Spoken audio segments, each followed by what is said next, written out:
Some years ago, my friends purchased a beautiful old stone home. Afterwards, they claimed to be bothered by a ghost. This so-called ghost makes its presence felt to all 5 members of that family.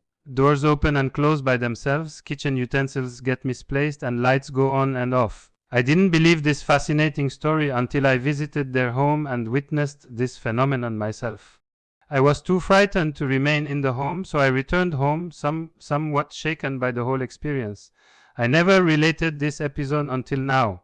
I listened with interest to your radio show and thought that you may understand and be able to explain this ghost.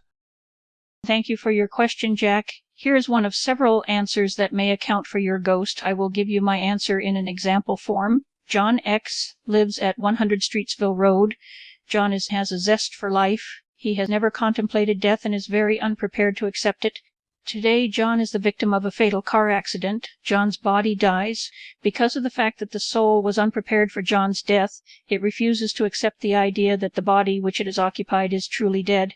So the poor, bewildered soul returns to 100 Streetsville Road as though nothing has happened. The soul tries to communicate with the family, but it can no longer speak verbally, therefore it is ignored by them. Even though John's soul witnesses his family in mourning and watches as his body is buried, the soul still refuses to believe that the body is dead.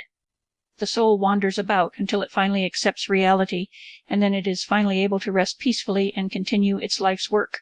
In your case, Jack, you have witnessed a soul that refuses to accept its body's death and is trying to make itself known by being a nuisance. Perhaps the soul feels that the house still belongs to him and that your friends have invaded his domain,